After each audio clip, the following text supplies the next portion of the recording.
Hello my gorgeous human beings, how are we all doing today?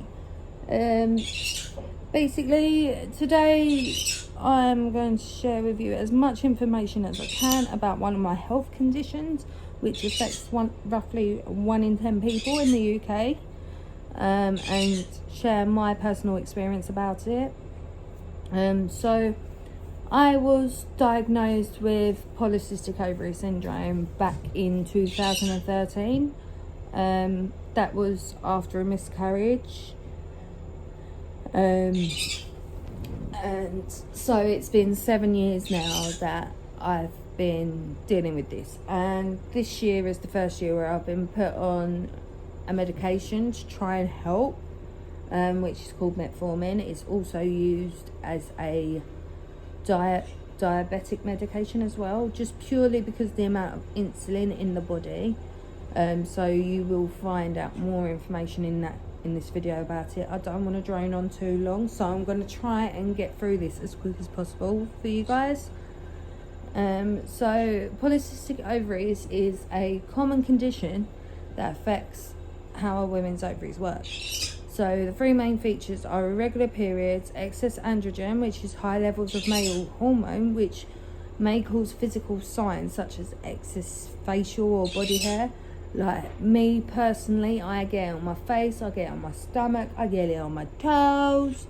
So you can just think, basically, where a man's hair grows is where my hair grows.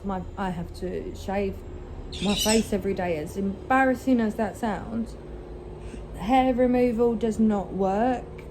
Just for me, it doesn't work. For others, it may work. The polycystic ovaries themselves is where your ovaries become enlarged and contain like little fluid-filled sacs or follicles, depending on what way that you want to understand it. Basically, they surround the egg, but despite the name, you don't actually have cysts if you have PCOS. But if you have two of these features, you may be diagnosed with PCOS. So polycystic ovaries contain a number of harmless follicles that are like 8 millimeters, approximately like 0.3 inches in size. The follicles are undeveloped sacs in which eggs develop. So in PCOS, these sacs are often unable to release an egg, which means that ovulation doesn't take place. So if you are trying for a baby and you have got PCOS, there may be other options that your GP will recommend, but the best thing to do is to have an ovulation kit available, because then you can track your ovulation over several months before you actually start trying, because then you can see a pattern. So it's difficult to know exactly how many women suffer with PCOS, but it's thought to be like really common, because I've got a few friends that have got it as well. But it roughly affects 1 in 10 women in the UK, but more than half of them don't even have symptoms. That's the only thing. Not everyone has the symptoms of polycystic ovaries.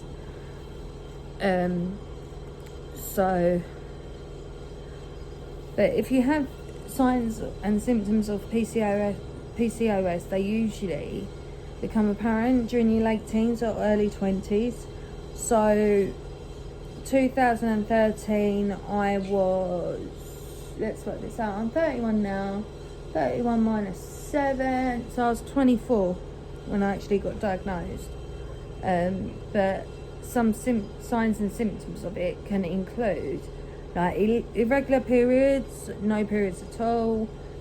Like with me, I can go months without having a period, or it could be every 2 weeks. It could be anything really.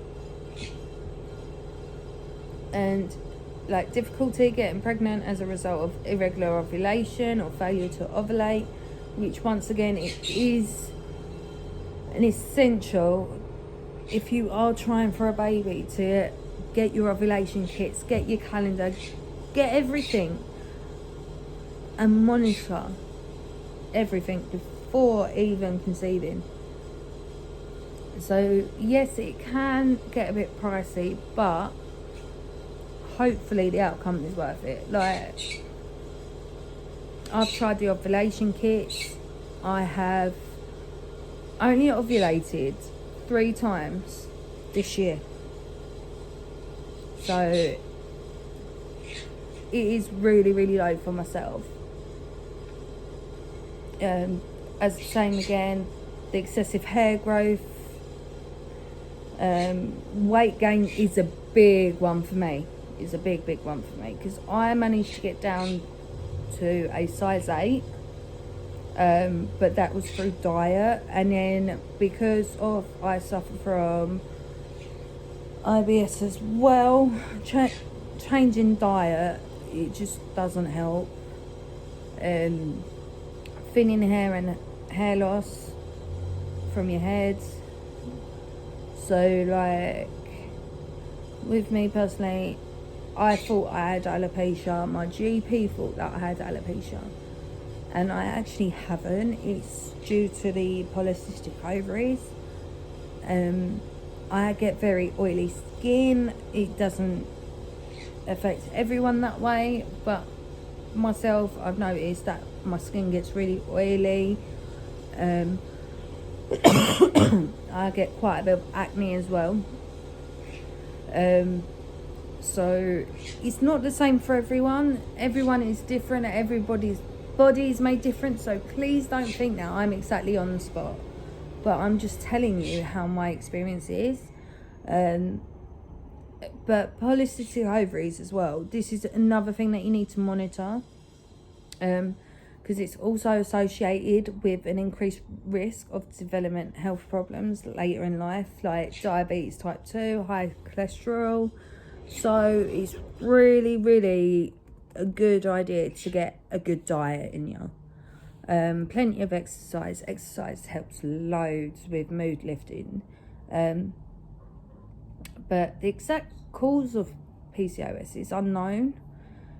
But many people find that it often runs in their families. Me personally, I can't look into my family that much, because I only have 2 female members of family that I'm in contact with. The rest of the family I don't actually know, due to them living in another country and living further up the UK somewhere.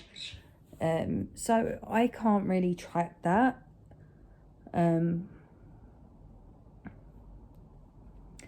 But it's also related to abnormal hormone levels in the body, including high levels of insulin. So insulin, everyone knows that it's a hormone that controls your sugar levels in your body. Many women with PCOS are resistant to the action of the insulin in their body and produce high levels of insulin to overcome this. This contributes to the increased production and activity of hormones like testosterone. Being overweight or obese also increases the amount of insulin in your body and how much it actually produces. So yeah, treating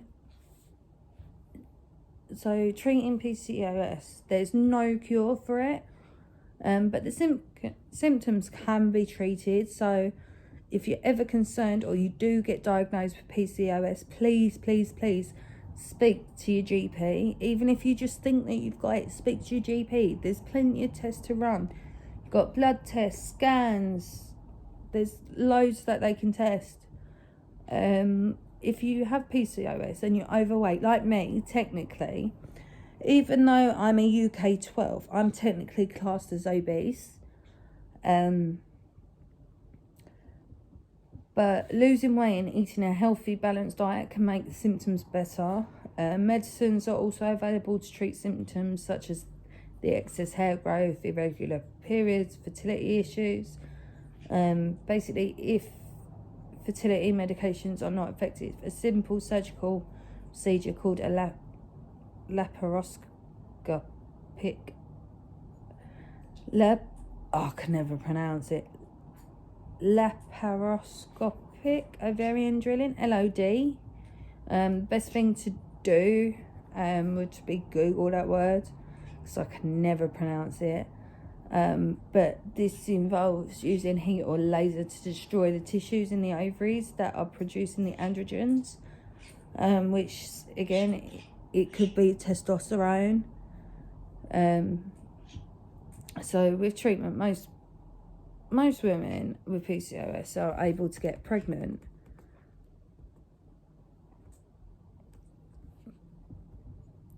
Sorry, I'm just skipping on to my next page.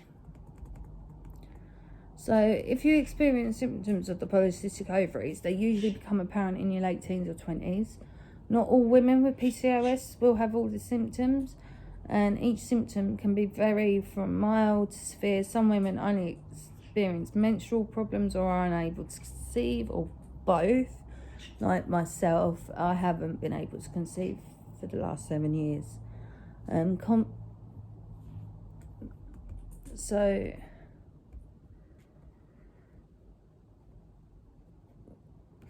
with the polycystic ovaries and the fertility issues, I am currently undergoing fertility treatment, which was referred by my GP. They have started me on metformin to try and help, but there is, like I said earlier, there is no treatment at all.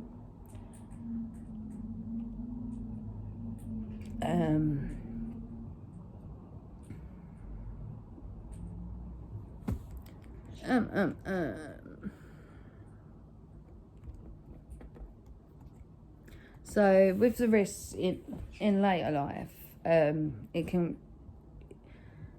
could be type 2 depression and mood swings. I got diagnosed with depression back in 2013. Which that I don't believe was related to the PCOS. I think that was more of where I lost my baby.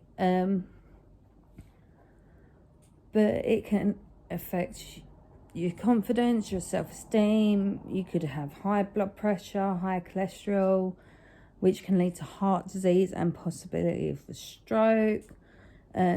Sleep apnea is another one as well, because overweight women may also develop sleep apnea, a condition that interrupts the breathing during sleep.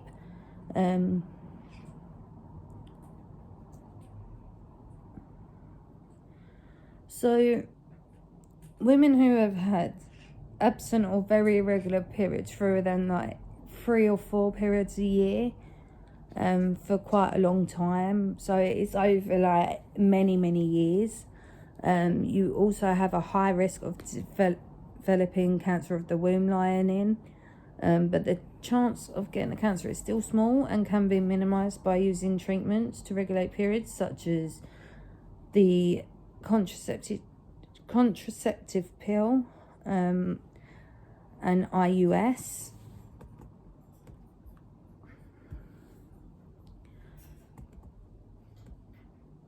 So insulin is a hormone produced by the pancreas to control the amount of sugar in the blood. It helps to move glucose from blood into cells where it's broken down to produce energy.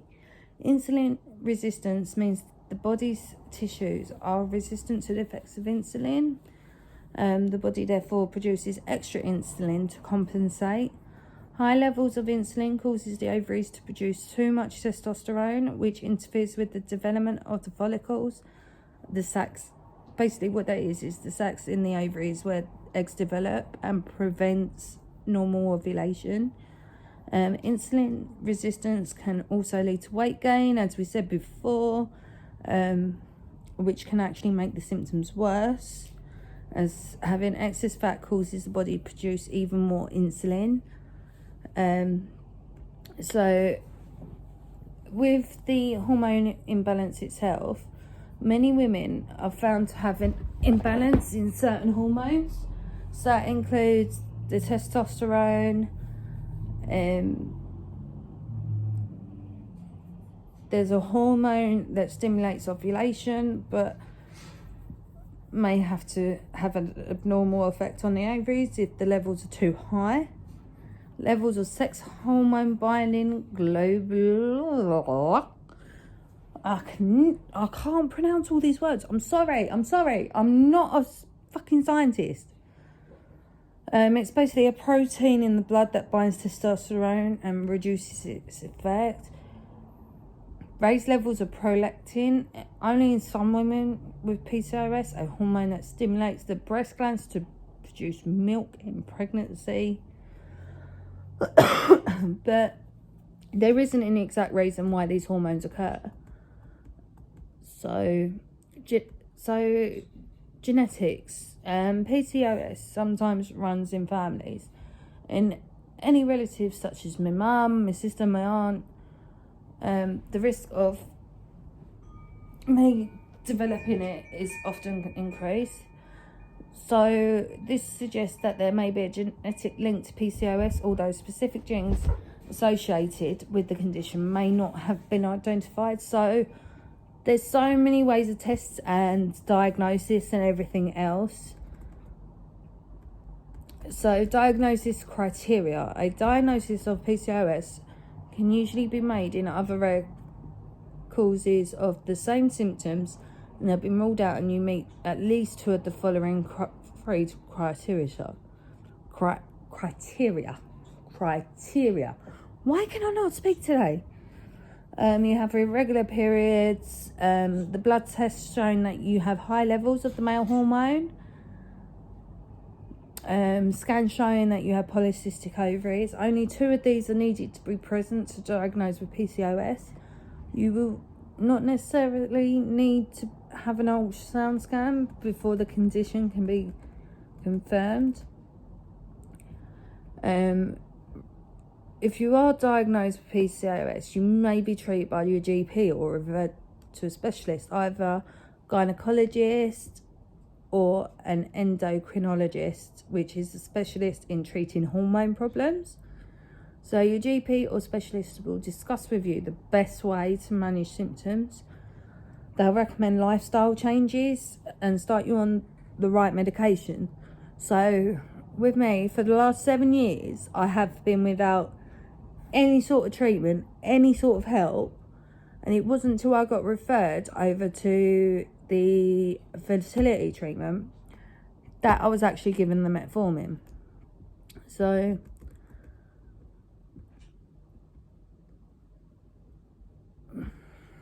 it is what it is.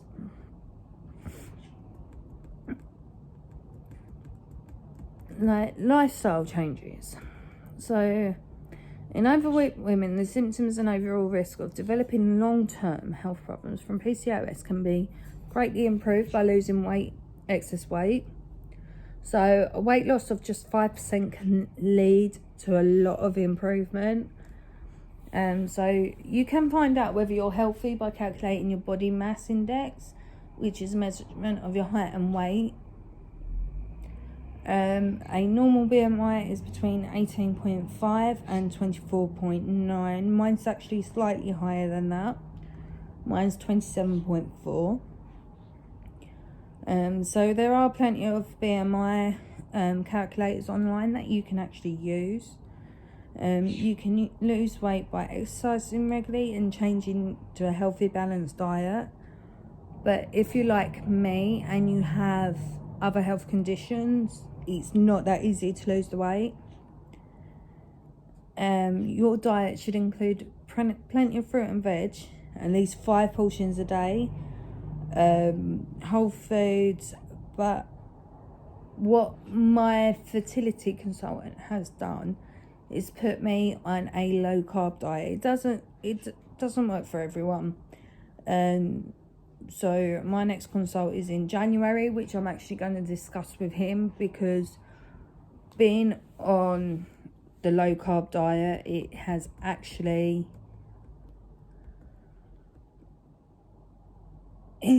upset my IBS. So I don't have the bad side of IBS where I constantly need the toilet.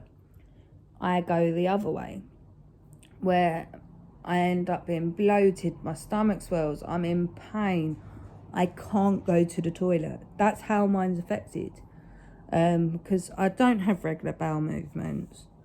But we will talk about that another day. So the contraceptive pill may be recommended to induce regular periods, or periods may be induced by using an intermittent course of progesterone tablets.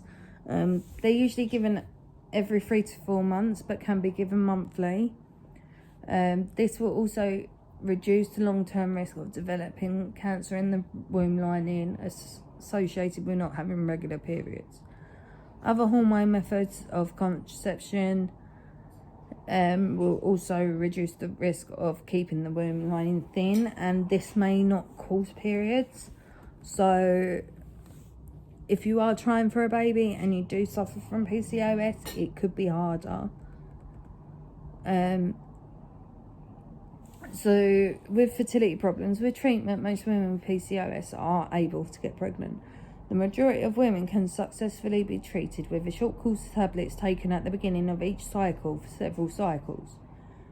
If these are not successful, you may be offered injections or like IVF treatment. There's an increased risk of multiple pregnancy. It's rarely more than twins, but it is because of they're helping you and they're creating these hormones. There is a high risk of multiple pregnancy. There is a medicine called clomiphene, however you want to pronounce it, which is usually the first treatment recommended for women with PCOS who are trying to get pregnant. Basically what it does is it encourages the monthly release of an egg from the ovaries, so ovulation. But if it is unsuccessful in encouraging ovulation, another medicine called metformin may be recommended. So that is what I've been put on for myself.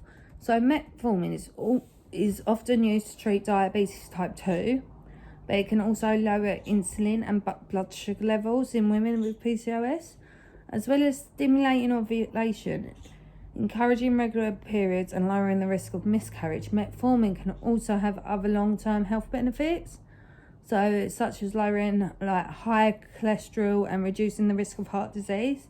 So there's two positives of being on metformin. So with metformin, it's not licensed for treating PCOS in the UK, but because many women with PCOS have insulin resistance, it can be used off-label in certain circumstances to encourage fertility and control symptoms of PCOS. So the possible side effects for the metformin is nausea, vomiting, stomach pain, diarrhea, and loss of appetite. Like, for me, the only side effect that I've had is the loss of appetite. I'm not losing any weight and I'm not having diarrhea. The stomach pain, I'm not too sure about because I have other health issues.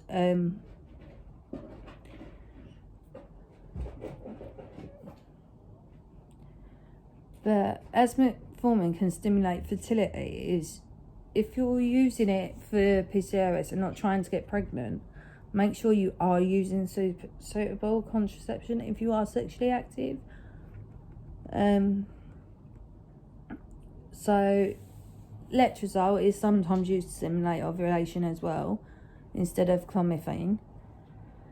This medicine can also be used for breast cancer.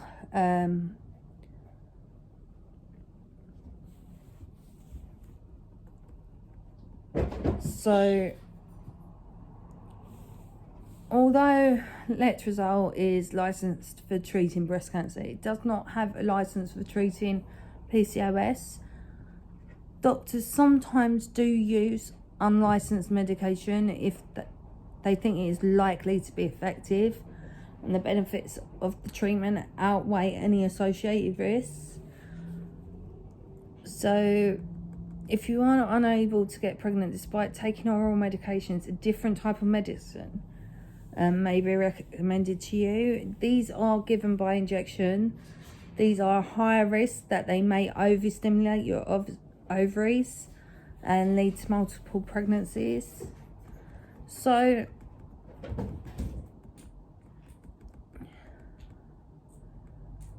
there is a hell of a lot of information out there. I'm going to stop this here. But there are so many other options with surgery and like the pregnancy risks I will quickly discuss with you.